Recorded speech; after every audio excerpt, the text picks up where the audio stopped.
Assalamualaikum warahmatullahi wabarakatuh. Alhamdulillahi rabbil alamin. Wassalatu wassalamu ala ashrafil anbiya'i wal mursalin. Nahmaduhu wa nasta'inuhu wa nastaghfiruh. Wa na'udzu billahi min shururi anfusina wa min sayyiati a'malina. Man yahdihillahu fala mudilla lahu wa man yudlil fala hadiya lahu. Rabbi shrah li sadri wa yassir li amri wahlul 'uqdatam min lisani yafqahu qawli. Amma ba'd. Alhamdulillah, bersyukur kepada Allah Subhanahu wa taala kerana dengan izin Allah dapat kita bersama pada malam ini. Insya-Allah pada malam ini saya akan sambung perbincangan berkenaan dengan perbincangan ringkas. Ini sebenarnya perbincangan ringkas berkait dengan permusuhan Yahudi terhadap umat Islam. Sebelum kita pergi kepada perbincangan poin-poin yang berkait dengan persamaan Yahudi dengan Syiah ini, jadi terlebih dahulu sebagai permulaan lah, sangat perlu kita tahu maklumat tentang Yahudi itu, bagaimana sikap mereka terhadap umat Islam, terhadap Rasulullah sendiri, kerana Rasulullah hidup sama mereka di Madinah. Baik. Jadi sebagai sambungan pada malam ini masih lagi berkait dengan perbincangan marhalah yang pertama, iaitu percubaan Yahudi untuk menyekat gerakan dakwah Nabi SAW. Ini ketika di awal Nabi bertapak di bumi Madinah itu. Jadi itu marhalah yang pertama, yang mana sebahagian telah saya sebut sebelum ini. Masih dalam marhalah yang pertama lagi, iaitu usaha-usaha yang telah dilakukan dengan pelbagai cara oleh puak-puak Yahudi pada waktu itu. Dan kita kena ingatlah, Yahudi pada waktu itu mereka tidak berkeseorangan dalam nak menyekat dakwah Nabi. Mereka akan bergabung dengan sesiapa saja yang bermusuh dengan Nabi, termasuklah puak-puak kafir Quraisy di Makkah itu. Jadi poin yang pertama yang saya telah sebut sebelum ini, iaitu al-hisar al-iqtisadi. Mereka telah melakukan kepungan ekonomi. Kerana pada zaman Nabi itu, pada peringkat awal, dari segi ekonomi memang dikuasai oleh puak-puak Yahudi. Yang mana perkara ini berlaku sebelum itu lagi. Mana sebelum Nabi hijrah tu, memang Yahudi ini dia yang menguasai ekonomi di Madinah itu. Sebab dia ni hakikatnya bangsa yang hebat lah sebenarnya. Kita kena terima hakikat itu. Asalnya bangsa yang sangat dimuliakan oleh Allah. Pemuliaan itu jelas dengan Allah bangkitkan nabi-nabi yang menjadi pemimpin politik mereka. Tapi akhirnya mereka menjadi bangsa yang dilaknat oleh Allah kerana perangai mereka itu. Bukan kecil kesalahan dia, bunuh nabi, merosakkan kitab suci. Kita boleh dapat bahkan bagus kalau kita, sebab dia banyak sebenarnya buku dalam bahasa, dalam terjemahan pun ada gambaran Al-Quran, mana ayat-ayat daripada Al-Quran yang menyentuh berkenaan Yahudi itu dikumpulkan, yang kita sebut sekali tafsir maudhu'i, tafsir secara topik. Ambil ayat-ayat, bincang ayat-ayat yang menyentuh berkenaan Yahudi saja, satu kitab. Ada terjemahan lah, saya pun tak ada, cuma yang bahasa Arab tu ada lah. Jadi kalau kita tengok di situ, kita nampak asalnya Yahudi ni bangsa yang terhormat. Daripada situ, salah satu kesimpulan ulama, dia tidak terjamin bangsa ni. Kadang ada bangsa satu ketika dia naik, sehingga dianggap sebagai bangsa terhebat menguasai dunia. Lama-kelamaan, pengaruh semakin terhakis. Akhir sekali, Yahudi ni sebenarnya, asas selepas daripada keruntuhan dia sampai ke zaman kita, dia tak ada negara puasanya. Dia pergi ke seluruh, ke Rusia, mana bertebaran. Sebab dia dibenci oleh semua manusia. Sebenarnya. Akhir sekali dengan perancangan Zionis antarabangsa, maka ditempatkanlah dia di dirampas tanah Palestin itu. Israel itu kalau kita tengok dalam peta tu kecil saja. Dari segi lokasi, negaranya, negara haram itu. Tetapi dari segi sultah dia, kekuasaan dia, kira lah kita kata mudah ya kalau kita nak ambil ni, kalau kita baca buku-buku berkenaan dengan betapa hebatnya cengkama Yahudi tu. Senat Amerika ni kalau tidak sokong Yahudi tak akan menang dia punya ahli politik, tak akan jadi presiden. Betul kuat dia tu. Walaupun nampak negara kecil, sebelum dia ada negara tu, memang dia bertapak. Yahudiyah tu, keyahudian dia tak hilang. Semangat dia tu. Tu kelebihan dia lah. Walaupun dia tak ada negara pun, dia boleh hidup. Itu bangsa Yahudi ni. Pelik lah. Kalau tidak, takkanlah disebut dalam Quran. Dan dialah yang akhir sekali menimbulkan masalah kepada dunia. Dari segi perangai, akidahnya, macam-macam.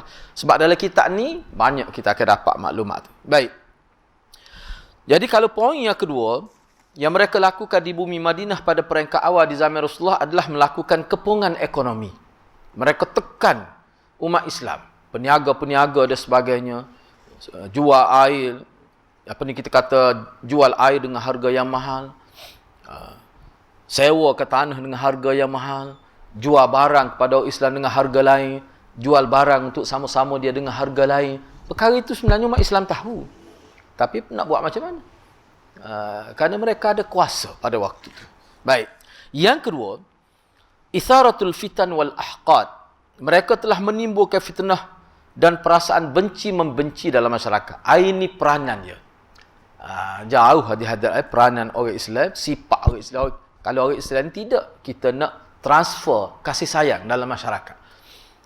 Kita nak wujudkan kasih sayang. Kalau ada nampak bibit-bibit perpecahan, kita akan cuba menjadi pendamai. Sulh. Baik.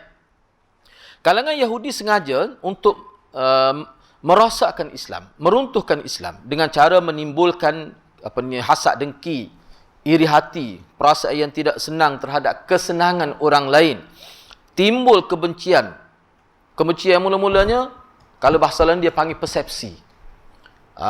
Dia buat persepsi tu. Ni orang politik dia pandai lah, kena belajar orang politik lah dalam bidang ni. Nak menimbulkan fitnah masyarakat tu, orang politik dia pakar dalam bidang ni. Ni orang politik yang tak pakar tu lah. Nah, kalau orang politik yang pakar tu dia lain. Orang politik Islam sungguh dia menjadi ejen pendamai. Bila dia bercakap, kalau orang nak bertengkar pun jadi hilang. Tapi setengah-setengah orang, bila dia bercakap jadi perbalahan. Permusuhan, timbul prasangka, persepsi buruk terhadap orang ni. Itu perangai dia lah. Dia mesyuarat khusus tu nak buat macam mana. Dia pusing, dia manipulasi, dia punya cerita-cerita dan dia ada propagandis dia tu. Di sini, mula-mula sekali mereka menimbulkan kebencian dalam bentuk perasaan. Tak zahir. Tak nampak pada perbuatan zahir. Tapi dalam hati tu, dia mula menimbulkan kebencian terhadap Bani. Di Madinah ni masyarakat majmuk. Ada keturunan ni. Dan masyarakat Islam daripada luar tanah Arab sentiasa masuk dalam Madinah pada waktu itu. Sebelum turun ayat idza jaa nasrullahi wal fath. Jadi maknanya yang berkumpul di Madinah pada waktu itu orang panggil masyarakat majmuk. Itulah salah satu peluang yang digunakan oleh Yahudi. Tu. Kamu ni bangsa, kamu ni orang Parsi, kuasa besar pada waktu ada timur. Kamu ni hebat. Kenapa kamu nak tunduk? Itu peranan dia. Tu dia guna tenaga-tenaga Yahudi lah. Jadi mereka telah melakukan propaganda sehingga menimbulkan perasaan gelisah dalam masyarakat Madinah. Yang mana puak yang paling besar di Madinah pada waktu itu daripada zaman jahiliah lagi iaitu puak Aus dan Khazraj. Inilah kelompok yang paling besar di Madinah. Banyak lagi bani-bani lain. Kita kata komuniti lain di Madinah. Ini yang paling besar. Aus dan Khazraj. Baik. Jadi mereka cuba untuk merosakkan hubungan baik antara golongan Aus dan Khazraj terhadap Muhajirin.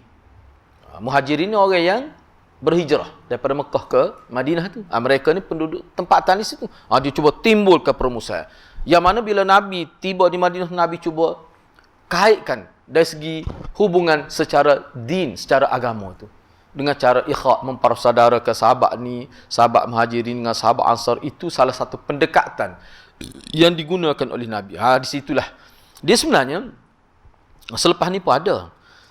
Pelik ni manusia ni bila dia, Kelantan kata bila perut uduh ni kan. Perut uduh ni, perangai uduh ni. Dia tengok orang bersatu. Dia tengok masyarakat Islam ni bersatu padu. Siapa sanggup bagi rumah, bekerja di kebun dia, hasil tu bagi dua. Dia sakit hati tengok. Sebab hubungan pada itu luar biasa. Sehingga disebut dalam Quran, orang Madinah ni kalau dia bagi harta, dia tak rasa pun sayang pada harta. Tak timbul Allah menyesal. Tak timbul pun. Dalam Quran pun sebut. Kalau kita baca Quran, kita akan jumpa ayat tu. Jadi bagi pokok Yahudi tu, dia benci suasana itu. Sebab apa? Sebab kalau umat Islam bersatu, dia akan gagal dalam muamarat dia. Perencanaan dia. Dia akan gagal. Sebab tu bila umat Islam berpecah, disitulah bermula kejatuhannya. Musim, kalau kita tengok musim sekarang ni, sakit kepala sebab tu saya tak tengok internet dalam seminggu dua ni. Tengok sikit-sikit itu, serabut perut. No. Oh lah, teruk sungguh. Jadi kita puas, teruk umat Islam. Cuba tengok. Macam parti ada umat Islam. Berpecah, itu dia sudut parti politik, tak kira NGO lagi. Padahal kita sama akidah tu.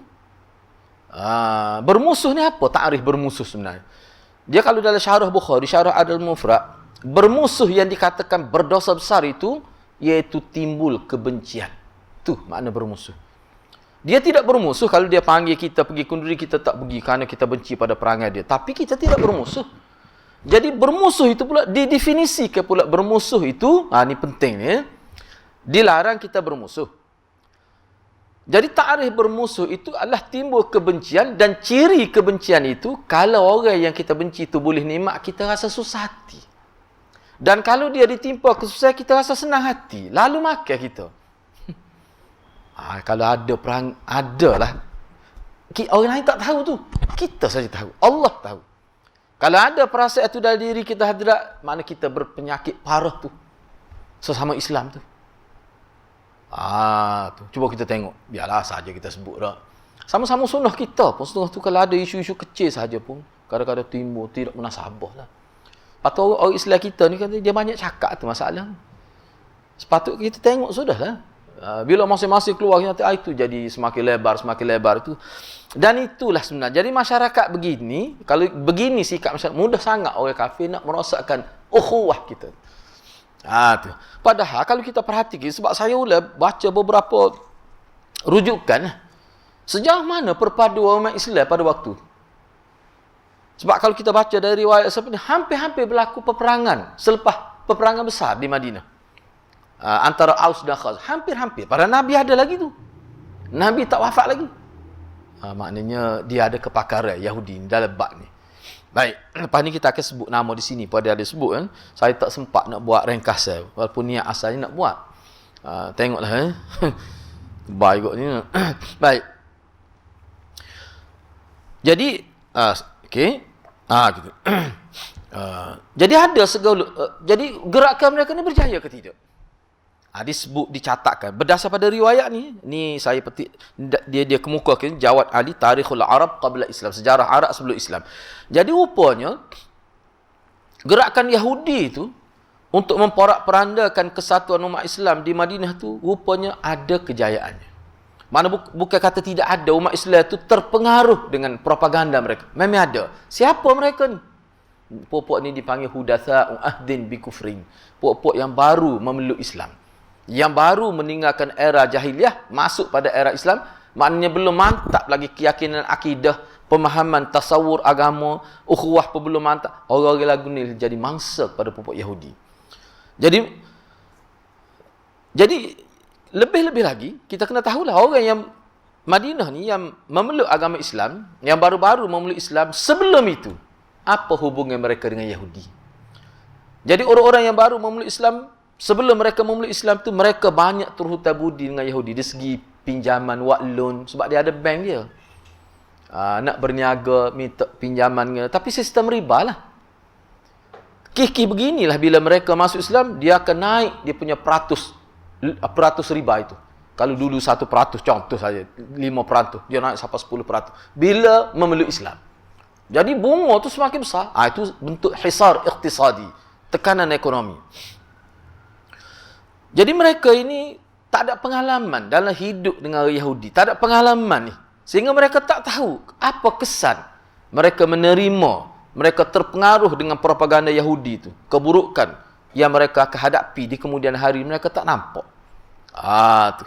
Sebab itulah mereka terpengaruh. Baik.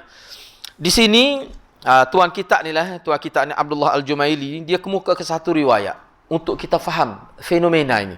Yang mana riwayat ini agak panjang juga.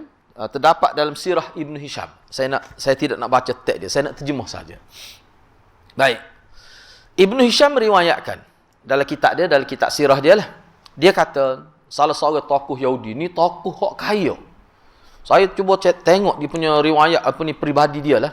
Biodata dia dalam internet, dia ni kira-kira saudagar paling utama dari segi pengaruh, dari segi kekayaan. Kalau kita agak bank lah, dia ada bank dia. Masyarakat nak pinjam duit dengan dia lah. Nama dia apa? Syas bin Qais. Syas bin Qais. Ni. Dia ni merupakan syaikhan qad asa. Dia ni seorang yang dari segi umur pun kira tua dah. Dan dia ni sangat matang. Bukan kata tua semata-mata umur saja, tidak. Tapi pengalaman hidup tu luas. Dan dia ni sangat, apa kita nak kata? Kalau bahasa Kelantan agak kafe hok pekak tu. Bukan kafe-kafe biasa. Kafe pekak ni sehingga kekafiran tu menyebabkan dia benci kepada Nabi. Tu azimul kufr, sangat besar kekufuran dia tu. Syadidud dhaghni 'alal muslim, dan dia inilah orang yang paling teruk dari segi memberi tekanan kepada umat Islam di zaman Madinah. Kena tahu Syas bin Qais. Ni kepala dia ni. Dan dia sangat benci sehingga timbul perasaan dengki, hasad yang luar biasa kepada para sahabat pada waktu itu. Khususnya puak Aus dan Khazraj. Sebab apa? Sebab Aus dan Khazraj sebelum ni bergantung dengan dia. Bila Nabi pergi, tidak bergantung lagi hidup dengan mereka. Dia sebenarnya kalau kita perhati, saya duk baca banyak kalau saya rujuk berkenaan dengan Syas ni. Rupanya dia isu politik juga sebenarnya. Dia isu politik. Dah sebelum Nabi pergi ke, orang bergantung dengan dia. Apa-apa pun tanya dia nak buat sesuatu. Sebab dia ada duit. Dia orang kaya, orang berpengaruh. Tapi bila Nabi pergi, kita kata, pujaan itu. Kepimpinan, harapan masyarakat itu berubah pada Nabi. Dan Nabi ini, bila dia pergi, memang Nabi ini dia akan mengatasi manusia. Sebab dia dari pihak Allah. Tak boleh nak lawan Nabi ini. Dari segi pengaruh, dari segi hujah, dari segi kemampuan berpidato. Sebab apa? Sebab Allah yang membekalkan modal maklumat itu. Memang tak boleh nak lawan. Nabi baca ayat Quran. Kalau bahasa Kelantan sedap. Nabi baca ayat Quran. Selok kerah lalu bapa dia. Tu mudah hati-hati. Baca ayat Quran. Pergilah buat dia. Tak berani. Dia takut pada bahasa Quran itu. Tu kita dapati dalam riwayat lah. Tu dia benci sangat. Semakin hari semakin dapat sambutan. Lepas tu zaman Nabi tak ada seorang pun murtad. Tak ada seorang pun murtad zaman Nabi. Bila masuk Islam, kita kata dia punya unjang akidah tu. Akar tunjang dia tu masuk sampai ke dalam. Tu dia tengok, dia kata pelik ni. Tu dia benci sangat tu. Bahkan dalam perjumpaan orang-orang Yahudi, mereka membincangkan isu ni. Bagaimana nak buat ni? Pengaruh Muhammad ni dalam masa singkat saja beberapa tahun saja. Cuba kita tengok, cuba kita perhati. Nabi berperang tahun ke berapa? Tahun kedua. Mana setahun saja Nabi bentuk kekuatan. Siapa mampu cabar puak Mekah ni. Kafir Quraisy yang terkenal dengan kekayaan. Setahun lebih saja. Sebab peperangan Badar berlaku pada tahun kedua. Dan 8 bulan ataupun 9 bulan lepas tu berlaku pula peperangan yang lebih besar. Peperangan Uhud. Itu jadi kita kena, saya sebut peperangan itu sebab peperangan dia menggambarkan kekuatan Madinah, kerajaan Madinah. Tak boleh nak berperang kalau lemah. Tu mana cepat tu. Baik. Jadi mereka kesatuan umat itu. Ni mana perpaduan yang Nabi bentuk, persaudaraan, kesanggupan tolong kawan-kawan, sahabat-sahabat kita Muhajirin. Bayangkan hadirat, terkejut kita tak boleh nak buat tu. Puak Ansar ni, dah khulak siapa cerai isteri beri kepada orang Muhajirin. Isteri ada berapa orang? Sebab zaman Arab Jahiliyah kalau kita tengok isteri siapa 30 ada. Atau kalau seorang pemimpin siapa 26 orang, 20, biasa tu. Kalau 4 orang tu kata nakut ni kalau 4 orang ni. Kita ni biarlah kita ke pihak kita ni. Sebab kita ni kita hormat ke isteri kita. Sebab tu kita tak kecek cakap benda-benda gitu. Saya nak sebutnya bahawa masyarakat Arab dulu, makna kalau Nabi 9 orang, Nabi isteri tu, ya kalau capung dengan hamba jadi 11. Mereka terkejut. Sepatut pemimpin kena 30, 20. Oh tu biasa. Orang biasa pun belah-belah isteri. Jadi golongan Ansar yang dialah sebelum mereka masuk Islam, tidak ada hak tu. Pemilikan isteri tu. Bila sampai zaman Nabi, mereka ceraikanlah.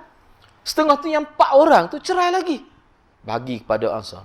Atas nama agama. Lepas tu bagi penempatan. Bagi kerja. Ada setengah-setengah sahabat tu yang hanya ada kebun untuk keluarga, untuk kita kata pendapatan keluarga. Sanggup bagi lagi. Bagi dalam bentuk macam mana? Kamu kerjalah dalam kebun aku, lepas tu kita kumpul hasil keuntungan sebulan, kita bagi 2. Sanggup kita nak buat begitu? Mana kalau boleh 5,000, bagi 2,500. Padahal tanah dia, kebun dia. Maknanya dia tidak kira sebagai bekerja dengan dia, tetapi sebagai rakyat kongsi. Keadaan ini, faghazahu ma ra'a min ulfatihim wa jama'atihim. Kemesraan masyarakat Madinah telah menimbulkan kemarahan Yahudi. Kemesraan masyarakat tu dia benci dengan kemesraan masyarakat. Kehidupan ukhuwah Islamiah itu dia benci. Hubungan yang baik di antara masyarakat Madinah, khususnya orang Islam, selepas dulunya mereka bermusuh, dia gini hadirat, kita kena tahu. Dia pernah berlaku satu pertempuran besar. Dia panggil Bu'ath, peperangan Bu'ath. Ni sebelum Nabi jadi Nabi, dia berlaku satu pertempuran besar, Aus dan Khazraj, di Madinah. Dia panggil pertempuran Bu'ath. Apa kesan peperangan ini? Hak ni hadirat kita baca dalam kitab mana, dia menjadi titik sejarah tu. Peperangan Bu'ath menjadi titik sejarah penting yang menyebabkan berubah tu dia punya politik Madinah. Macam mana tu? Gambaran yang saya nak bagi. Dalam peperangan Bu'ath ni yang terbunuh digambarkan sehingga pemimpin-pemimpin senior ni mati semuanya. Bayangkanlah. Hasil daripada peperangan Bu'ath ni, puak-puak dia lah, puak Yahudi yang membuat kita kata propaganda sehingga berbalas. Sebab apa? Sebab dia bekalkan senjata. Saya cek dalam beberapa rekod ulama yang merekodkan cerita tu. Rupanya dia berniaga senjata juga. Dia lagakan kabilah Bani berperang, senjata beli dengan dia. Sebiji seperti hak ada sekarang di muka dunia. Sebiji. Perangai tak buat. Ilah jahat sungguh. Tak boleh buat bakar. Bahasa Kelantan, tak boleh buat bakar ni. Tapi Yahudi hak bagus pada. Sebab tu Yahudi hak bagus. Nabi tak halau dia daripada Madinah. Tu. Peperangan Bu'ath ni sehingga, saya baca dalam sejarah misalnya dalam, kalau hak kitab paling baru lah, Ar-Rahiqul Makhtum tu misalnya, tu pun dia ada sebut. Hasil daripada peperangan Bu'ath ni menyebabkan ketua-ketua yang senior lah, Madinah, Aus ke, Khazraj ke, ramai yang mati. Tinggal yang muda-muda yang tak ada pengalaman. Pada waktu itulah, Yahudi cuba nak angkat Abdullah bin Ubay. Dia nak guna ni ketua munafik ni. Dia nak angkat. Dan sebenarnya sudah setuju dah nak latih. Cuma tak buat persiapan untuk isytihar saja. Di tengah-tengah itulah, masyarakat Aus dan Khazraj ni, dia kenal Aus dan Khazraj, dia kenal Abdullah bin Ubay tu. Siapa dia tu? Cuma tak ada pilihan pada waktu itu. Di tengah-tengah itu dia dapat maklumat kata di Mekah ni ada orang yang mengaku jadi Nabi. Sebab tu Papa Aus dan Khazraj turun ke Mekah buat siasatan lah. Betul ke dia tengok memang betul. Bila dia duduk dalam masyarakat Muhammad, dia pada kecil lagi. Jauh pelik. Tak ada seorang pun pernah berbalah dengan dia, bertengkar dengan dia. Tak ada pernah seorang pun sebut dia ni pernah bercakap bohong. Tak ada. Makna masyarakat paling baik lah yang hidup di Wadil Qura pada waktu itu, di Mekah tu. Di situlah dia mula nampak. Sebab popok dia pun ramai juga. Penyair-penyair. Begitu dia dengar Quran. Dia kata ni, wahyu ni. Tidak bahasa manusia. Di situlah mula. Popok Madinah, Aus dan Khazraj fikir, ni lah sebenarnya yang patut jadi ketua kita. Bukan Abdullah bin Ubay tu. Sebab itulah berlaku Aqabah tu. Ingat tak? Selepas Nabi Isra' dan Mi'raj berlaku pertemuan 2 kali, Aqabah Ula dengan Aqabah Thaniyah itu. Tu kita akan jumpa. Ada juga sebut dia secara isyarat cerita ni. Selepas ni lah. Itu sebenarnya kita kena faham iaitu. Supaya hadirat boleh nampak kenapa Yahudi benci politik sebenarnya. Sebab politik ni perniagaan. Itu politik Yahudi lah. Kalau kita pada masih ada lagi pemikiran politik ni menguntungkan, itu maknanya fikrah Yahudi. Melekat dengan tebal lah gitu. Baik. Jadi padahalnya Syas ni orang cerdik ni. Dia tengok, dia kata macam mana Muhammad boleh buat. Dulu bermusuh siapa berperang siapa 10,000 mati. Ada setengah riwayat sebut peperangan Bu'ath tu. Merubah landscape politik Madinah tu. Tiba-tiba dia mari tahun pertama dia sudah berjaya menyatukan Aus dan Khazraj. Lepas tu tukar nama jadi Ansar. Siapa beri itu? Allah sendiri sebut dalam Quran. Lawan ayat was-sabiquna al-awwaluna minal muhajirin wal ansar. Dalam Quran sebut. Tu. Ada nama bangsa pupuk dia sebut dalam Quran. Kita tak ada orang Melayu kita. Sudah ayatlah. Tak usah bersedih lah tu. Tak usah cuba nak kait dengan cerita-cerita palsu bahawa orang Melayu puasa pada keturunan Nabi. Tak perlu lah gitu. Kita ikut sunnah Nabi, insya-Allah bersama Nabi dalam syurga. Banyak ayat hadis-hadis sebut gitu. Nak bersama Nabi bukan atas tiket bangsa, tapi di atas tiket ittiba' sunnah. Ikut sunnah. Tu sebenarnya. Bangsa ni dia tak ada di akhirat bangsa ni. Awak ni Cina ke? Cina dulu ahli korporat besar kena duduk depan sah depan lah dia. Kalau tak ada. Orang nak duduk bersama Nabi ni orang yang ikut Nabi. Keluarga Nabi bukan tak ikut Nabi, dia akan bersama Abu Jahal. Baik, cuba kita tengok lagi di sini. Jadi dalam riwayat ini menyebutkan lagi bahawa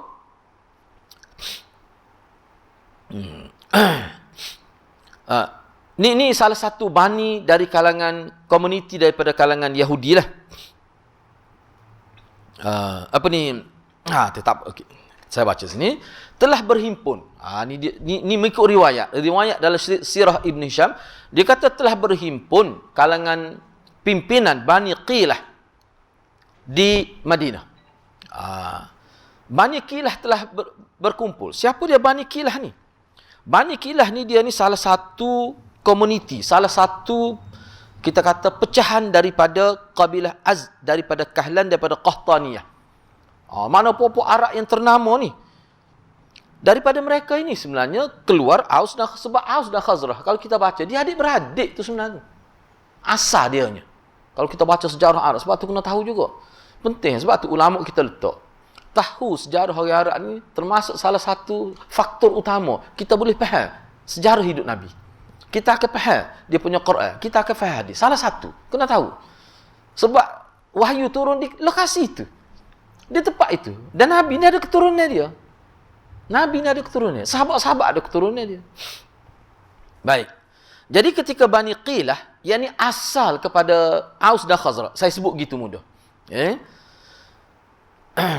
Jadi siapa dia yang sebut ni? Syahs tak lah. Syahs bin Qais. Dia kata, puak-puak Bani Qilah telah berkumpul. Tidak, demi Allah. Disebut Allah juga. Puak-puak kafir ni. Sebab Allah terbagi dia Tuhan. Bukan Allah. Qul huwallahu ahad. Bukan Allah dalam konteks esa tu tidak. Sebab dia kira Tuhan. Dalam bahasa Arab tu Allah tu asal mana? Tuhan lah. Tapi kita ni sebut Allah tu ismu zat. Nama zat Allah. Baik. Tidak demi Tuhan. Saya terima Tuhan lah. Tidak demi Tuhan. Mana kita tidak akan kita tidak akan bersama mereka.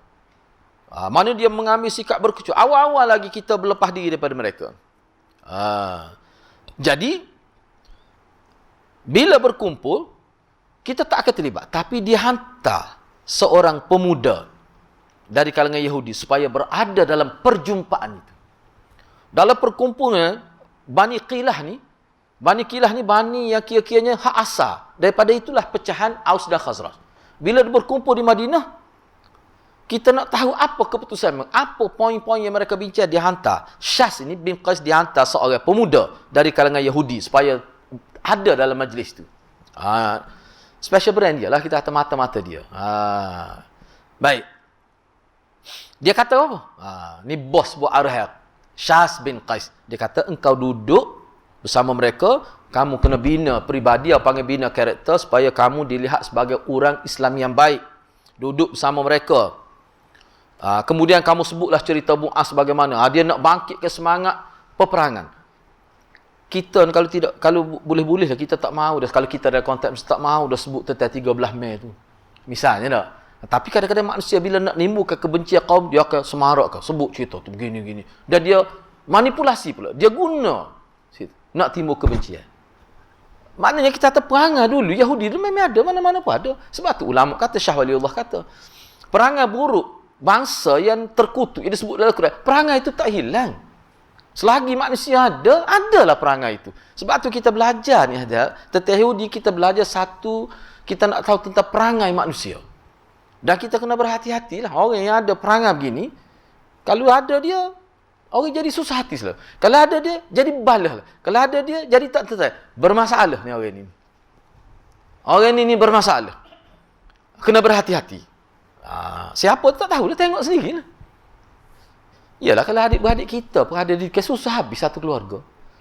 Kalau dia bercakap ya, sudah. Jadi orang timbul sangka buruk pada orang lain. Itu bukan ciri orang Islam tu. Pupuk dia ni begini cara. Dia sebut kamu masuk di tengah-tengah Bani Qilah itu, kamu bangkit ke semula. Cerita Bu'as itu. Kamu bangkit ke semula cerita 13 Mei itu. Marah lah orang Melayu. Tu Cina pun marah. Jahat tu orang jenis sikat dia. Baik. Dan kamu sebutkan kepada mereka dalam bentuk kata-kata semangat, syair-syair. Jadi dia cari pula orang-orang yang mahir dalam bahasa, sebab bahasa dia boleh menimbulkan apa ni? Dia boleh mengetuk pita hati manusia. Bila kita berjaya guna bahasa yang baik, menyebabkan orang jadi terpengaruh, nak menimbulkan semangat patriotisme kononnya. Padahal itu semangat asabiah jahiliyah. Sesungguhnya peperangan Bu'as adalah satu peperangan yang berlaku antara Aus dan Khazraj. Disebut secara ringkas di sini. Yang mana dalam peperangan itu, Aus telah berjaya, kira-kiranya berjaya mengalahkan Khazraj. Setengah dalam riwayat kata, dia tidaklah siapa perekat berjaya mengalahkan Khazraj. Tetapi di segi, orang panggil, peperangan itu dikuasai. Peperangan itu dikuasai oleh puak-puak Aus. Atau setengah ulama kata, Khazraj kalah dalam peperangan itu. Yang menangnya Aus. Maka lelaki yang ditugaskan oleh Syah ni buat begitulah. Jadi bila dia pergi tu dengan puak ni, dia bercakap gini. Dengan puak ni betul-betul sifat nifak itu. Tu. Kalau dia bercakap di kalangan masyarakat Cina, dia bercakap gini. Kita boleh tengoklah. Kau tu dalam internet ada semua tu. Dan saya tengoklah. Kita nak kenal pemimpin tak? Kita nak tahu, kita nak tengok setawan nak keruk dia. Ada pengaruh Yahudi ke tidak? Setengah tu memang ada type awet kalau hati kata. Nampak tak usah sebut warna marah musim-musim ni. Saya kata, kata bahaya ni kata dia ni. Kalau dalam masyarakat dia kecek gini. Bukan seorang ramai lah jadi gitu. Tapi dalam masyarakat, kalau pergi di Kelantan kita dengar, lain. Kita boleh perhati. Boleh perhati. Ramai bukan seorang lah. Jadi itulah modus operandi yang digunakan oleh lelaki ni. Seorang lelaki, sharp, muda. Orang muda lagi ni. Orang muda ni orang semangat lah. Orang tua ni tak boleh letih dah. Ni hak muda-muda. Yang kita kata yang telah diberi, di train lah kita kata. Dia ni dilatih. Tu. Atas harakan Aransyas. Dan kita kena ingat satu. Walaupun tak sebut. Kita akan faham. Makna lelaki ni bukan diarahkan saja. Dia dibayar. Kalau zaman kita lah ni, siapa dia main peranan besar dalam internet? Bloggers itu. Bukan main-main. Sehingga dia boleh hidup di komputer dia. Boleh bayar rumah sewa, boleh kos pengajian anak. Orang panggil kos saraan untuk hidup, untuk keluarga dia sendiri. Boleh dengan duduk di komputer, dibayar. Untuk menaikkan nama orang ni, menjatuhkan orang ni. Menimbulkan persepsi buruk dengan maksud nak mengangkat orang ni, nak menjatuhkan orang ni. Zaman dulu, dalam bentuk media daripada syafawi secara mulut ke mulut. Zaman sekarang ni, melalui internet. Lebih hebat lagi. Sanggup bayar. Syah dia boleh bayar. Sebab dia jutawan. Ketua lah. Maka pemuda ini pun bercakaplah. Dia masuk dalam kabilah ni, dia kata begini. Masuk dalam kumpulan, dia kata begini. Akhir sekali, masing-masing timbul tanazuk, sangkut perbalahan, pertikaian. Akhir sekali, masing-masing timbul dah perasaan berbangga dengan kaum. Pok kita lebih. Tu bahaya. Pok kita lebih sebab gini-gini. Dia tu tak kena cahaya dia. Mula kritik orang dia. Bila berlaku lagu tu bermulalah dia. Daripada tafakhur, masing-masing berbangga dengan bangsa, masing-masing berbangga dengan kabilah, masing-masing berbangga dengan kumpulan, secara tak langsung dia akan timbul sikap merendahkan orang. Itulah yang dikehendaki oleh Yahudi. Baik. Sehingga kesan dia apa? Sehingga dua orang daripada kabilah Huyain, siapa melompat naik atas kuda, pergi masuk di tengah-tengah bandar Madinah, dan mereka katalah, Sebut kata-kata yang orang panggil sekali kita katakan, sebut slogan-slogan yang menimbulkan kontroversi. Ada unsur-unsur hasutan itu. Kalau bahasa sekarang. Dia apa dia kata? Dia kata, in syi'tum radadnaha al-an jaza'ah. Kalau kamu mahu, kita boleh timbulkan semula dia punya huru-hara. Kita bangkit ke semula semangat. Tak puas hati bangsa puak kita terhadap puak tu. Sebab apa? Dia bangkit ke isu perbalaghah. Jadi masing-masing puak tu timbul perasaan nak marah kepada puak ni. Itu yang berlaku. Dan mereka pun kata, qad fa'alna mau'idukumuz zahirah as-silah as-silah. Kita akan lakukan. Kita akan bertempur pula. Janji temu kita sekian-sekian. Kita akan silah-silah senjata-senjata. Maknanya bukan sekadar nak berdebat, nak berdiskusi, tidak. Mana kita sanggup mati, sanggup hilang nyawa, kita sanggup sampai nyawa tercabutlah untuk mempertahankan kedudukan bangsa kita. Panah nak sampai tahap itu. Bila sampai cerita ni kepada Nabi, bila berita ni sampai kepada Nabi SAW, Nabi sendiri yang keluar, tidak hantar wakil. Bahaya ni. Nabi sendiri keluar kepada mereka, dan bersama masyarakat muhajirin lah. Sebab dia muhajirin ni boleh kata tak terlibat ni. Tak terlibatnya Aus dengan Khazraj. Jadi, Nabi pun kata, wahai orang-orang Islam, ya ma'syarul muslimin, Allah, Nabi kata, wahai masyarakat Islam, ingatlah kepada Allah. Apakah dengan slogan jahiliah kamu bangkit? Aku masih ada, aku tak mati lagi, Nabi kata.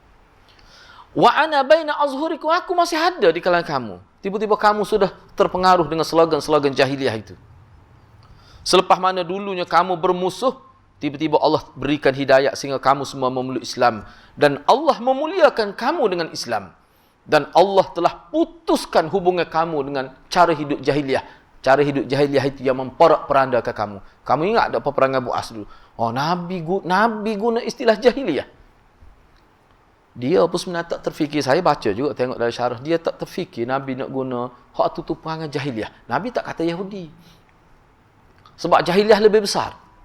Jahiliah ni termasuk pokok munafik, termasuk semua. Perangai jahiliah, tu perangai jahiliah. Hak paling besar ada perangai ni Yahudi tu lah. Tapi Nabi tak sebut khusus Yahudi. Mana sesiapa yang ada perangai ni, jahiliah dia. Tak kira Yahudi, tak kira siapa. Dan Allah telah menyelamatkan kamu dengan Islam daripada kufur. Dan Allah wa'allafa baina qulubikum. Dan Allah telah menyatukan hati-hati kamu. Kamu boleh hidup satu. Dia bayarkanlah hadirat masyarakat Madinah. Dia ada sebuah rumah. Dia sambung rumah dia. Hak dia sambung tu bahagian sambung dia beri kepada pokok muhajirin duduk. Siapa begitu sekali.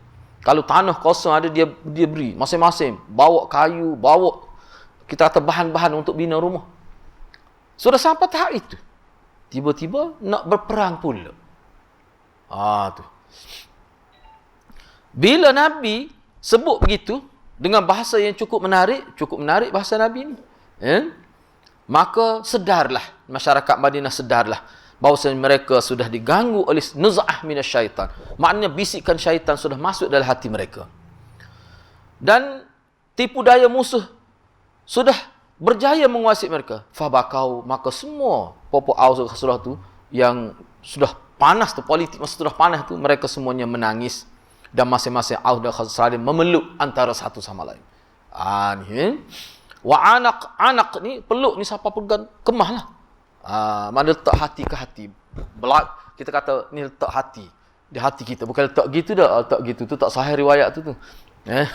Letak mari jumpa letak tangan di dada tu tak tidak jadi tu.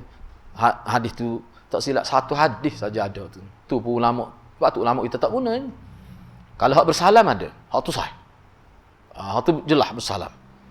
Idza yaltaqiyan al-muslimani fayatasafahani an yaghfirallahu lahum qabla an yatafarraqa. Hak tu sahih. Bila dua orang Islam bertemu, maka dia bagi salam dan dia ni bersalam, Allah akan ampunkan dosa-dosa dia sebelum dia berpisah lagi. Tu sahih. Kenamanya itu. Jangan duduk kita dada gitu nampak potok bomo tu noh. Jangan buat begitu.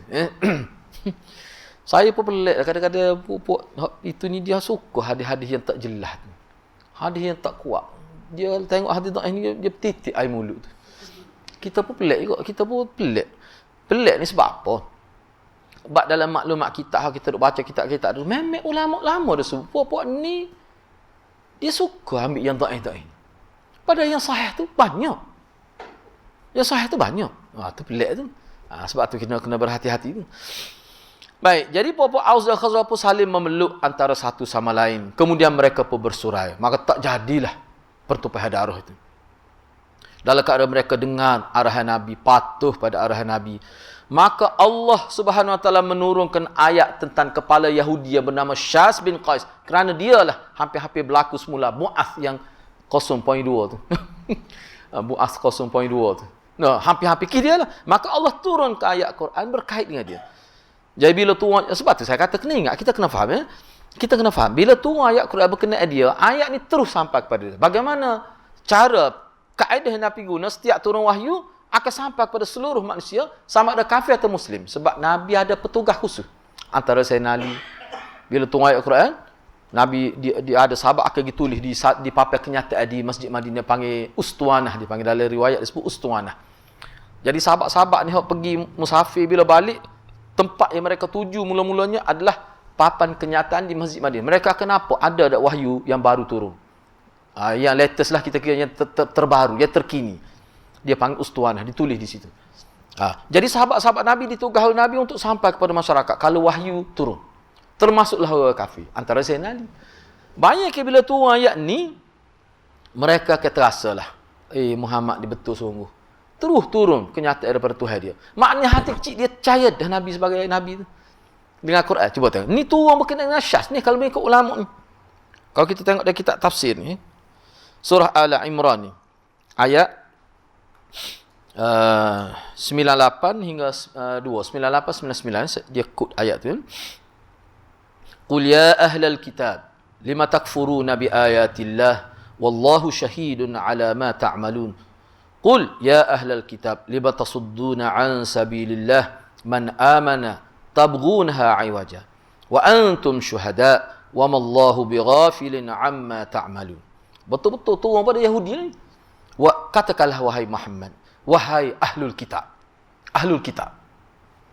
Kenapa kamu kufur dengan ayat-ayat Allah? Sedangkan dan Allah itu menjadi saksi setiap perbuatan kamu. Allah menjadi saksi. Kamu tidak boleh nak berlepas diri. Sebab Allah menjadi saksi di atas segala perbuatan kamu. Kerana kamulah hampir berlaku perbalahan. Masyarakat yang hidup dalam aman damai. Kerana kamulah. Katakanlah wahai Muhammad, ya ahlal kitab. Dalam ayat yang sama. Ayat seterusnya, ayat yang kedua tu. Ya ahlal kitab. Wahai ahlul kitab. Kenapakah kamu menghalang orang daripada jalan Allah? Kenapa kamu nak sekat manusia daripada agama Allah ni? Khususnya kepada orang yang telah beriman, kamu cuba nak rasakan jalan Allah itu. Kamu nak bagi pada mereka jalan syaitan. Wajah tu jalan yang bengkok lah. Sedangkan kamu adalah saksi-saksi. Jalan tafsir sebut saksi-saksi. Kamu tahu tu maklumat dalam kitab kamu pada. Nabi Muhammad sebagai Nabi akhir zaman akan turun kitab suci yang kekal sampai kiamat. Dalam kitab kamu pada. Maknanya kamu tahu tu. Dan Allah tidak akan lalai. Tidak akan lupa setiap apa yang kamu lakukan. Bila turun ayat ni, mana dia kenal, betul-betul kenal lubuk hati Pok Syas bin Qais dan pokok dia. Turun ayat berkenaan pokok dia. Jadi masyarakat Arab ni, tak perlu kita nak hurah tafsir. Dia akan faham lah. Muka bahasa dia. Semua tahu, turun ayat tu. Kalau kita kecek bahasa apa, turun ayat tu bukan yang menata tu. Tu dah. Ada setengah orang dia bercakap gitu. Kalau dah ceramah, memang dia sebut gitu. Sebab jadi tabiat payah. Sebab tu jangan ajarlah sebut gitu. Dia jadi tabiat payah. Memang sedap pun. Anda rasa sedap cakap itu. Tapi kalau jadi tabiat, siapa jadi orang ingat, dia ni ustaz tu lah kalau bercakap begini. Na'udzubillah lah. Baik, seterusnya yang ketiga. Ini antara modus operandi dia lah dalam marhalah pertama. Pendekatan yang digunakan oleh pihak Yahudi untuk menyekat gerakan dakwah Nabi supaya Islam itu terhenti. Cara yang ketiga, bathus syukuk fil muslim. Mereka menimbulkan syak dalam hati orang Islam terhadap agama Islam. Menimbulkan keraguan. Menghilangkan keyakinan umat Islam terhadap agama ni. Ni. Kalau sekarang ni siapa ambil peranan ni? Popok liberal. Oh, liberal dahsyat dia nak. Saya baca buku dia. Ada seorang sahabat saya tu daripada ISMA tu, dia bagi satu kotak buku tentang Islam liberal saja. Sebab di Mesir, di Saudi ni teruk serangan liberalisme. Bila sebut Arab Saudi ni, jangan kita nampak Mekah Madinah tu. Mekah Madinah tu sebelum Saudi ada lagi. Sebab dia tanah haram tu, dia kawasan yang tidak luas. Jadi apa yang berlaku di Saudi tu sekarang teruk pada tempat kita sebenarnya. Kalau kita baca dari sejarah. Orang Arab ni, kita tahu lah orang Arab ni macam mana. Sampai hari ni, kalau kita buat urusan, urusan orang Arab memang seolah macam kenal orang Arab ni jenis putara alam. Jenis begitu hadrat. Bukan semua, tapi hadrat pengalaman kita berurusan dengan dia. Allah urusan saya pun dulu jadi mutawif. Kat 7 kali juga pergi jadi mutawif. Allah sakit kepala berurusan buat dia. Kita yakin jadi hilang maruah kita. Bayar ada duit untuk hotel dah. Tiba-tiba dia kata, dia batal saat-saat akhir. Kita pergi tu, saya pernah kena 5 jam. Terpaksa duduk di kaki lima. Padahal kita bayar tu. Tapi dia bayar balik, ambil duit awak. Kata jahat. Kalau bagi tahu sebelum kita bertolak, kita boleh huru. Tu beberapa kali yuk kena. Sebab boleh ada orang bagi tawaran lebih tinggi, dia batalkan kita. Dahsyat. Perangat. Kepok kita pada juga je perangat gitu. Penipu hangit pada juga. Tak apalah dia. Jadi menimbulkan keraguan terhadap orang Islam. Dalam diri umat Islam terhadap agama ni. Baik. Orang Yahudi ni dengan sengaja. Mereka buat perancangan. Satu, apa yang kita kata, perancangan, usaha untuk melemahkan iman orang-orang Islam. Dan mereka cuba untuk menghilangkan keyakinan umat Islam terhadap Islam itu sendiri. Dengan cara mana? Dengan cara menimbulkan syak dalam hati mereka terhadap ajaran Nabi ni. Dan mereka ajar pada khususnya orang Islam hudatha' muahdim, orang Islam baru-baru masuk Islam. Hak lama dah saya nak wakaf, dia tak berani. Hak sahabat-sahabat muhajirin dia tak berani. Biasanya peranan Yahudi ni adalah mereka sasaran mereka adalah masyarakat Madinah. Bukan muhajir. Kalau muhajirin ni, dia sudah lama, dia duduk di Mekah 13 tahun lah. Mana kedudukan mereka kena lebih teruk daripada Madinah lagi. Ditekan. Dia kalau kita belajar sejarah, tahun pertama, tahun kedua, tahun ketiga, di Mekah ni, dia panggil apa? Ayyamul Idha. Hari-hari sedih. Hari-hari umat Islam ditekan. Paling teruklah 3 tahun pertama ni. 3 tahun pertama. Maknanya kekuatan muhajirin itu sudah terbukti. Mereka telah berjaya melepasi ujian itu. Sebab itu mereka gagal. Mereka tak boleh nak mempengaruhi muhajirin. Itu memang disebut oleh ulama. Jadi siapa yang jadi mangsa mereka? Orang-orang baru memeluk Islam dari kalangan masyarakat Madinah dan orang-orang luar yang datang ke Madinah. Inilah mangsa mereka. Muhajirin mereka tak boleh nak pengaruhi. Antara yang mereka sebutnya, dia kata Quran yang dibawa oleh Nabi ni telah merosakkan ajaran Taurat. Dan sesungguhnya dalam Quran ni banyak berlaku tanaqud, yakni pertembungan, iddat, berlaku percanggah makna lah. Berlaku pertanggahan ayat dengan ayat. Disebut gitu. Dan hukum-hukum dalam Quran ni dia mematikan hukum-hukum yang lain. Siapa begitu dia sebut. Banyaklah kecaman-kecaman, fitnah-fitnah, tohmahan yang mereka lakukan, khususnya orang-orang yang baru berpisah dari alam jahiliah itu. Ini jadi mangsa mereka. Jadi berkenaan dengan ini, Allah SWT sebut dalam ayat 69 surah Al-Imran, Allah berfirman. Nak cerita ni lah. Sebab tu kitab ni hadirat. Walaupun kita baca, dia tidak lagi mesti dia ada sebut tentang Quran. Contohnya berkenaan dengan kita kata peranan pokok Yahudi, dia guna pokok munafik untuk menimbulkan menghancurkan keyakinan, hilang keyakinan umat Islam, khususnya yang baru-baru memeluk Islam itu. Allah SWT sebut dalam Quran. Waddat ta'ifatum min ahlil kitab law yudillunakum wa ma yudilluna illa anfusahum wa ma yash'urun. ingin benar. Ini saya terjemah begitu mudah kan. Wadda ni mana ingin benar. Itu asal maknanya. Satu kelompok daripada Yahudi ingin benar.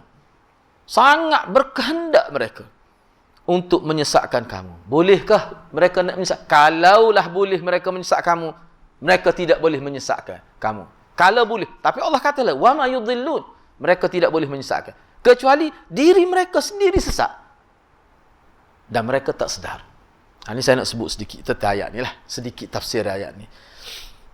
Ayat ni sebenarnya, kalau kita baca dalam banyak tafsir lah. Ulama kategorikan manusia yang paling hina dan paling tidak bertuah.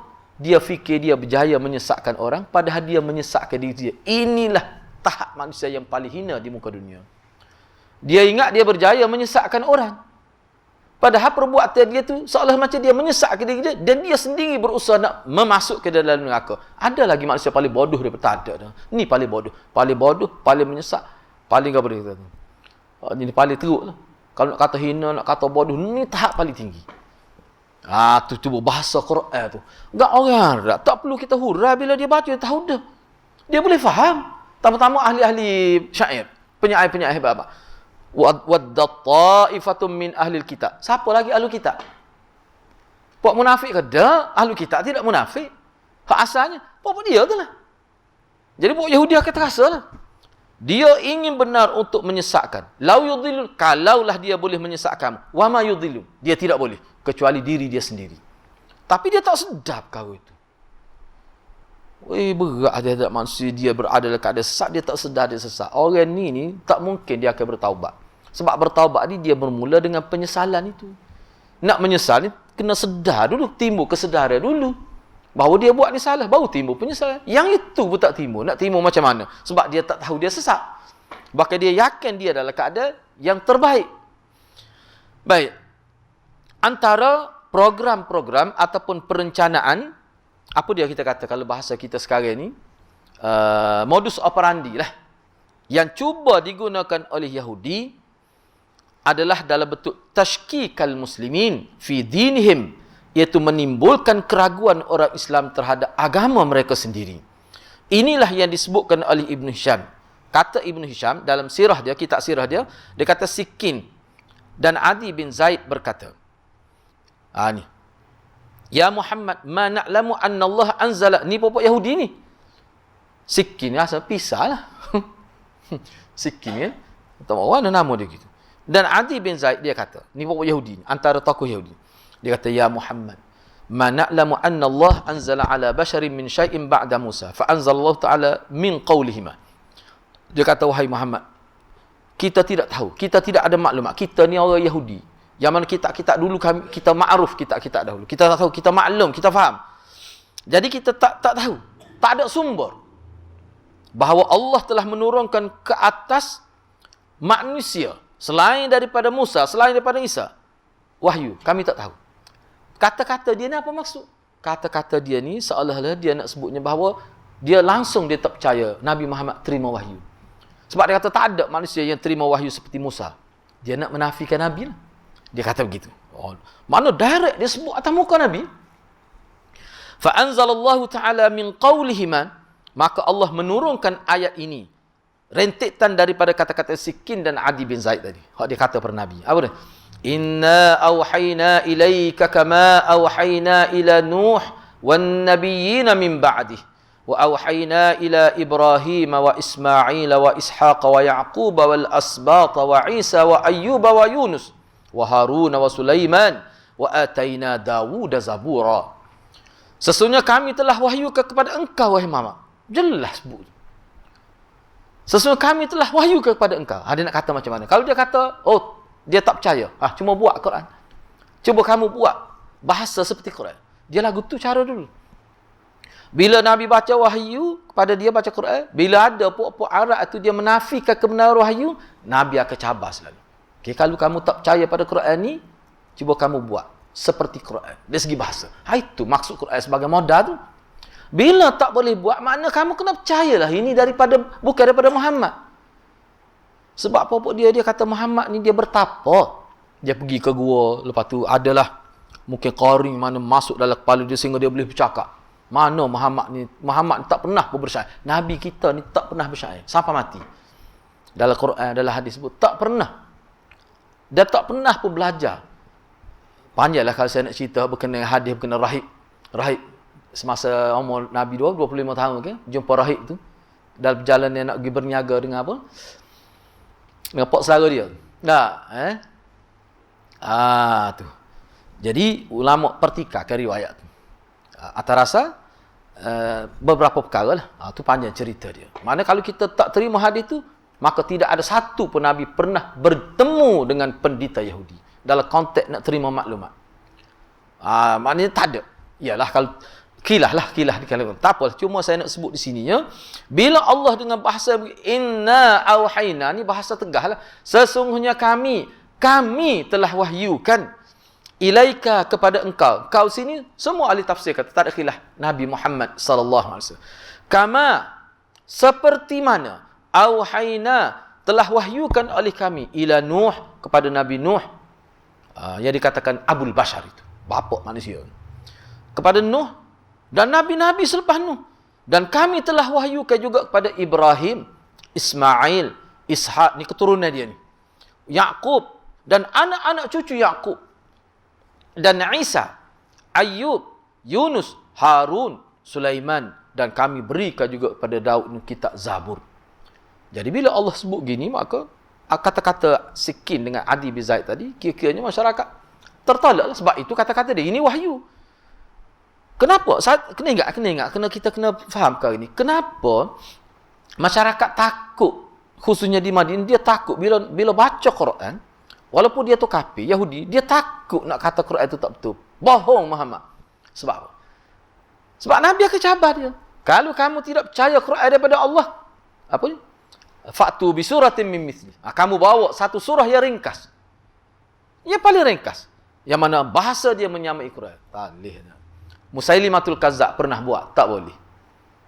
Kita baca pun nak suka dia buat. Dia kata al-fil, mal-fil, wa ma adraka mal-fil, lahu khurtum tawi. Tu dia cuba nak buat Quran. Al-fil. Dia nak tiru al-qari'ah tu lah. Al-qari'ah mal-qari'ah wa ma adraka mal-qari'ah. Dia pun al-fil, mal-fil, wa ma adraka mal-fil, lahu khurtum tawil. Gajah, mu tahu gajah nata apa? Bahasa Kelantan tu. Lembut tu. Seekor gajah. Apa itu gajah? Kamu tahu ke gajah itu binatang apa? Gajah ni binatang hidupannya. Apa faedahnya? Sekarang ni tak perlu ajak tengok dalam video. Boleh pergi di Kelantan ni wagi 2 ekor gajah penuh jam jalan. Di Kelantan saya nak pergi kuliah pagi tu. Mari jam jalan Telipuk. Adik saya kata, dia kata, jalan lalu orang nak pergi tengok gajah ni. Tengok gajah Pak Tesco di Lemah Sirih, tepi Sungai Kelantan. 2 ekor ya gajah. Jam jalan. Tak perlu buat ayat tu. Cukup tengok je. Lepas tu, Al-Qari'ah ni, orang faham Al-Qari'ah ni bila dihurah, jadi akhlak jadi bagus. Jadi kalau kamu cerita tentang gajah, jadi macam mana? Jadi seperti gajah. Tidak jadi baik akhlak. Tapi kalau orang baca Al-Qari'ah, Mal-Qari'ah, wa ma adraka seterusnya, dia jadi berubah sifat. Daripada jahat jadi baik. Benci pada bapa jadi sayang bapa. Sebab apa? Sebab cerita akhirat. Akhirat ni ada pengaruh besar dalam hati manusia. Akhirat ni dia boleh mempengaruhi hati manusia jadi baik. Itu penting akhirat tu. Sebab di situ kita diajar hidup kekal di situ. Hak ni tidak kekal. Baik, cuba tengok lagi. Saya habiskan sedikit lagi 2 perenggan ringkas lagi. Baik, antara modus operandi mereka juga seperti mana yang Allah sebut dalam Quran. Ini salah satu modus operandi dia. Hak ni hadirat, ni asas pluralisme. Cuba kita tengok apa dia kata. Dalam Quran sebut. Wa qalat ta'ifatun min ahli alkitab aminu billadhi unzila 'ala alladhina amanu wajhan nahar wakfuru akhirah la'allahum yarjiun. Jadi pokok Yahudi ni kata, ini dalam perang saraf mereka lah. Dia kata berimanlah. Dia ajar kepada puak-puak dia supaya bersikap munafik, bertakiyah, kamu beriman. Pergi salat subuh, beriman pada waktu ini. Saya terjemah ayat ni. Kemudian huraian dia di bawah Ibnu Katsir ada sebut. Puak Yahudi berkata dalam salah satu dalam modus operandi mereka, Dia kata kepada satu kelompok daripada Yahudi, berimanlah kamu. Dia kata kelompok Yahudi ni, berimanlah kamu dengan kitab yang telah diturunkan kepada orang-orang yang telah beriman. Beriman pada waktu wajahan nahar. Mana pada awal pagi, selepas mana kamu pergi semaya subuh, lepas tu kamu buat seperti orang beriman. Mana dilihat kamu ni beriman, dah lah salat subuh. Lepas tu, apa-apa yang dilakukan oleh orang beriman, kata-kata contoh apa? Salat-salat selepas tu, kau salat sunat kamu buat. Dan kamu istighfar, kamu bercakap tu, kita beriman, kita rasa tenang hati selepas mengucap 2 kali syahadat. Kamu katalah, pandai-pandai kamu lah. Bila tu? Wajahan nar, waktu awal pagi. Tu dia kata. Wakfuru, dan kafirlah pada akhir, pada sebelum malam tu, kafirlah pula petang tu. Kafir tu maksud bila kamu mari semula, dalam kelompok kita, kamu kafir. Jadi kamu Islam tadi semata-mata nak menipu saja. Kalau boleh kamu cakap terbaca ayat Quran. Sebab tu kita tengok ada orang tidak Islam pun baca ayat Quran masa ceramah tu tak? Baca ayat Quran. Padahal dalam mesyuarat dia kita dapat maklumat teruk benar. Buat perencanaan bahkan dia tu dianggap sebagai apa dia panggil Kristian ni. Kristian yang ada satu perancangan khusus nak mengkristianisasi ke masyarakat, dia panggil apa? Kristian apa dia panggil? Oh tak ingat, dia ada istilah dia lah. Bukan Kristian biasa. Hak missionary itu satu hal. Evangelis. Apa-apa evangelis ni. Memang dia ada matlamat dia. Tapi kalau kita sebab itulah kena berhati-hati. Kita ni bukan bermakna nak bermusuh tapi tidak, berhati-hati. Kalau kata-kata jangan telan pak dalam perut. Sekarang ni lah. Jangan masuk pak dalam. Tu bahasa Kelantan tu, kalau sastra Kelantan tu dia orang Kelantan boleh faham. Jangan telan pak dalam perut. Kita kata telan tu maksud telan pak dalam perut dah. Tu panggil balarah. Hak tak faham tu panggil balarah. Baik. Cuba kita lihat la'allahum yarji'un, mudah-mudahan kamu akan kembali. Jadi mana salah satu modus operandi dia adalah berpura-pura. Berpura-pura. Pergi salat subuh. Abdullah bin Ubay bin Salul ni, kalau waktu hari Jumaat tu dia duduk di sah depan sekali belakang Nabi. Dia pergi awal. Bahkan dalam riwayat yang saya baca, ada ketika selepas peperangan Uhud, padahal dia sabatah peperangan Uhud tu, sampai 300 orang lebih. Pok dia undur balik, dah setengah jalan dah. Dia balik semula, menyebabkan tentera Nabi daripada 1000 lebih tinggal 700 lebih. Nak lawan pokok kafir paling kurang pun 1500. Jadi sekali ganda tu. Tapi boleh dia tanpa kita kata apa tu, kalau Kelantan kata jenis muka tebal. Dia boleh. Orang semua orang tahu dia telah sabatah tentera Uhud tu. Tapi bila Nabi balik pada hari Jumaat, dia duduk di sahadapan. Bila Nabi keluar daripada rumah dia, daripada bilik dia, nak naik atas mimbar dia, dia bangun, dia puji Nabi. Sampai sahabat kacik gigi nak marah. Jadi bila sahabat kacik gigi dari luar, sahabat tarik tangan dia keluar. Sahabat kutuk dia. Nabi senyap, Nabi tak kata apa. Sekali dia keluar. Bila dia keluar tu, dia kata apalah sahabat Muhammad ni, kita puji Nabi dia pun marah. Tengok jenis muka tebal. Dia, Allah hadirat. Kalau saya nak sebut ni, dia panggil dalam istilah manusia yang orang panggil yang penipu, dia panggil popok sofistai. Dia menggunakan kaedah safsatah. Safsatah ni dia buat lupa dia buat dulu. Benda putih dia kata hitam setiap hari. Akhir sekali hak hitam, hari jadi dapat putih, hari jadi pening. Ni peran popok dia. Jadi dia buat sehingga orang pun jadi kembali jadi benda yang kita yakin dah pun jadi boleh jadi dia bertaubat dua kali. Jadi orang terfikir begitu. Sebab dengan tidak ada sifat malu. Padahal orang tahu dia lah yang sabatah tu. Tapi dia boleh bangun lagi. Sebab tu saya normal sahabat-sahabat kepala-kepala tentera ni minta izin Rasulullah. Suruh kita lah Abdullah bin Ubay ni. Nabi kata jangan. Adalah maksud Nabi tu. Waktu tu dia satu, kalau nak bincang tu dia kena tengok dalam kitab Dr. Ali As-Salabi tu. Dia sebut kenapa Nabi tak benar bunuh Abdullah bin Ubay. Hebat Nabi. Cuba tengok anak Abdullah bin Ubay jadi macam. Sahabat-sahabat besar. Pejuang anak Abdullah bin Ubay. Ayah dia kepala munafik. Itu jadi kita peliklah Nabi ni. Kalau dia bunuh boleh jadi keluarga dia tu. Nabi nampak dari sudut tu biarlah. Sebab dia ni keluarga pemimpin. Dia ketua. Bila ketua ni kita tak boleh layan setiap orang bawah. Dengan sebab Nabi tidak bertindak direct secara mubasyarah tu, ramai mana pun dia kembali kepada Islam. Rupanya Nabi ada maksud itu. Dan anak dia sendiri sahabat yang hebat. Anak Abdullah bin Ubay. Dalam kitab itulah, kitab Adabul Mufrad tak ada sebut cerita ni. Sehingga dia minta untuk kafan ayah dia dengan baju Nabi. Anak dia minta, Nabi pun. Saya normal terkejut, saya normal pegang baju Nabi. Dia tu bapak munafik tu.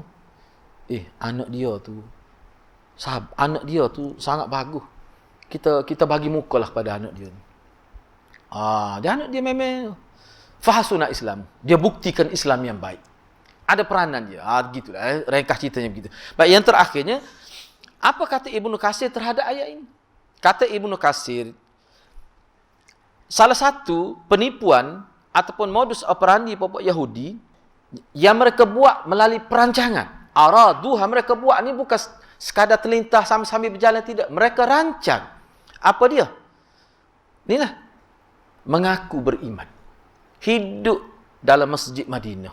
Mengucap doa, baca ayat Quran di hadapan orang untuk menampakkan dia. Mana dia bina karakter dia sebagai Islam. Ini salah satu makidah dia. Penipuan dia. Tujuan apa begitu? Untuk mengelirukan orang-orang Islam yang lemah iman. Bukan lemah iman, mana yang du'afa ni kita kata. Kalau kita orang kampung lah. Orang kampung, orang biasa, orang awam ni. Yang tidak berpendidikan tinggi. Bila mari dia tengok orang pakai serban besar. Janggut sampai celah kengkeng. Jubah sampai tu. Lepas tu buah sebeh tekak nisa. Lepas tu duduk tangan pula. Tekak letak buah sebeh. Shaling terus. Kita tengok terkejut Allah hadirat. Tapi orang kita tu, sebab tu saya kalau dari kuliah saya tekan debat pakaian. Hak jenis letak wasabah tekak ni buat mana? Waktu Arab lah ni, wasabah tu dalam disko tu. Tak boleh pakai apa tu. Popok Shaolin pun dia kata rupanya ada juga keluarga kita dalam Islam ni. Apa nak serupa? Tarik gamuk. Tapi orang kita gitu je tak faham. Padahalnya masa berzikir lepas maya guna tu pun dipertikahkan lagi ulama. Guna batu-batu, sebiah batu kerikil tu. So kata guna jari. Tu pun berlaku perbincangan. So letak di tekuk pula. Berat sungguh. Tapi orang kita boleh terpengaruh. Sebab apa? Sebab dia ni, disebut adalah selaga-selaga dia. Tapi kalau kita belajar, ni kita belajar. Tak boleh terpengaruh dengan tu. Masalah kita ni. Saya ada orang tanya balik baru ni. Dia kata, ya Ustaz nampak benci sangat pada Habib ni. Kenapa? Dia tanya kita.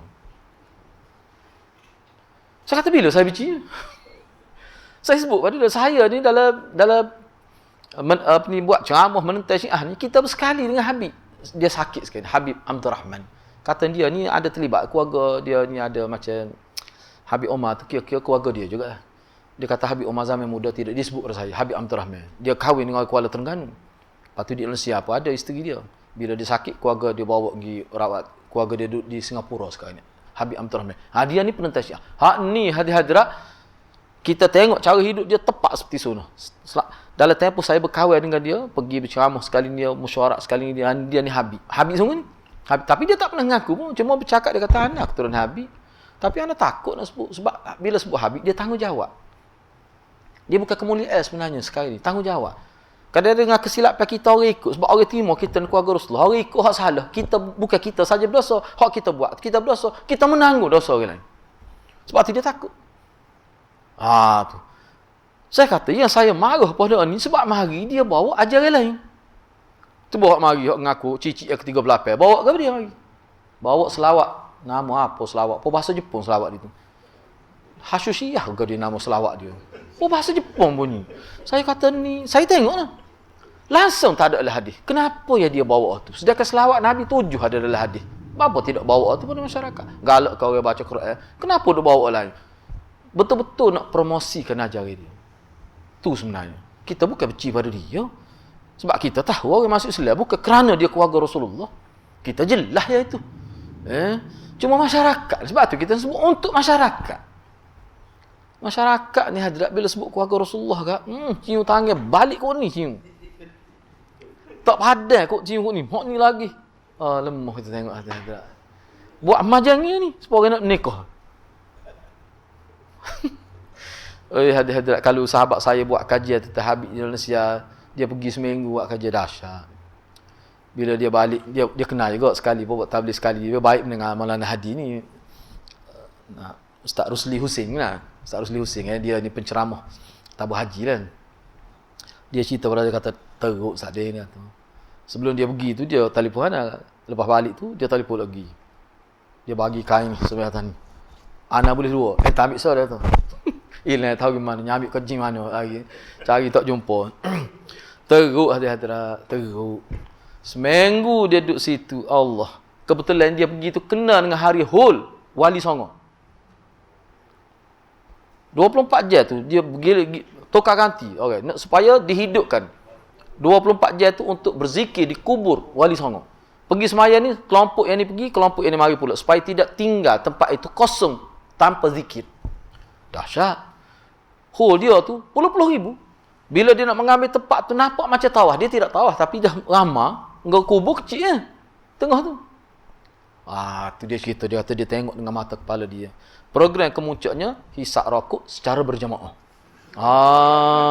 Ni. Ni memang pelik. Dia sebut kanan sendiri ni. Dia longguk rokok. Kedai garis. Dia pakai hisap.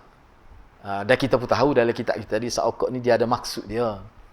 Ada maksud dia bukan saja bagi dia sunat isap rokok ni. Nak macam mana? Biarlah. Balik bahaya tu. Waktu yang kita sebut sangat tu, walaupun saya diberhenti ke beberapa tempat, diberhenti ke kerana saya sebut tu. Dia kata banyak kenyataan ustaz ni mengeliru ke. Saya kata apa yang keliru? Dia kata adalah. Sebutlah. Dah adalah. Berat sungguh orang kita ni. Baik. Yang terakhirlah di sini. Jadi kata Ibnu Katsir, sebenarnya mereka telah, apa dia kita nak kata ni? Berpura-pura lah. Mereka rancang khusus. Beriman pada waktu pagi. Maksud beriman pada waktu pagi ni, masa selepas subuh tu, mereka akan bergaul dengan orang Islam.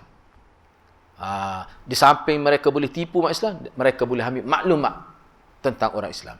Jadi waktu petang mereka balik ke rumah mereka. Mereka balik ke mana? Ke kawasan perkampungan mereka di luar Madinah tu. Di situ mereka cerita lah. Kafir lah balik bila sampai ke rumah tu. Itu maksud dia yang disebut di sini. Jadi kata Ibnu Katsir, mereka salat pada awal pagi itu bersama orang Islam, salat subuh lah. Bila sampai kepada akhir siang, mereka murtad kembali pada agama. Padahalnya ulama kata, maksud Ibnu Katsir sebut murtad ni zahir. Padahal mereka gemar subuh. Tidak Islam pun mereka tu. Cuma murtad tu pada zahir. Tu. Supaya orang-orang yang, masyarakat awam yang kurang berpengetahuan, mereka ini Islam yang sebenarnya. Dan mereka murtad bila mereka balik di perkampungan Yahudi mereka. Mereka jadi murtad. Hidup. Murtad mana hidup seperti ajaran Yahudi mereka. Supaya orang-orang bodoh ni, jadi orang bodoh kenapa? Rupanya ada berlaku murtad. Jadi orang-orang jauh daripada kawasan Nabi, rupanya agama Islam tak bagus. Tengok putus masuk Islam pagi. Lepas tu petang murtad balik. Mana ajaran dia ni tak betul. Kalau ajaran dia betul tak ke? Murtad. Sebab tu kalau kita tengok contoh politik, saya dah. Penting sangat tu kalau orang melompat dari parti dia, siapa buat majlis, nak yang parti dia tu tidak kukuh. Ada semua hak keluar parti. Tu modus operandi dia kan. Sebab daripada Mekah tak pernah kedengar apa orang murtad. Di Madinah tak pernah kedengar. Nak buat macam mana biar ada nampak murtad itu. Puak dia menyamar. Pagi pergi semai subuh, nampak Islam. Lepas tu petang murtad. Ada murtad. Tu tujuan dia. Nak memburukkan Islam. Kalau parti politik besar tu, tercala image dia tu. Siapa buat majlis besar ni, buat press conference, saya hilang keyakinan. Biasa tu ayat standard dia tu. Ayat standard tu saya hilang keyakinan tu. Banyaklah poin-poin tu. Kadang dia nampak kecek baca skrip orang baca berita. Serupa. Begitulah tidak modus operandi popok ni pun nak memburuk Islam biar nampak ada orang murtad. Jadi bagi orang yang jahal lah, orang yang tak cerdik, dia kata memang tak betul pun. Sebab apa tu? Tengok. Orang hebat-hebat masuk Islam kemudian tu keluar semula. Dia nak mencalakan imej Islam. Itu sebenarnya. Padahal masyarakat waktu tu tahu yang keluar tu siapa, yang masuk tu siapa, yang keluar apa hakikatnya. Orang itu, orang sama. Begitulah hadirat. Baik, habis setakat tu cuma untuk sesi akan datang. Modus operandi at-tajassus alal muslimin. Mereka menjadi mata-mata. Special brand lah kita kata. Kepada orang Islam. nak mengambil maklumat-maklumat yang bersifat strategi, mereka akan rapat kepada tentera-tentera, dia masuk dalam tentera, daftar diri jadi tentera, dia nak ambil maklumat. Kadang-kadang tu kita bincang akhirat lah, tajassus ni. Ni. Jadi saya setakat itulah dulu. Mudah-mudahan Allah berkati kita semua. Aku qouli hadza wa astaghfirullahal azim li wa lakum. Wassalamualaikum warahmatullahi wabarakatuh.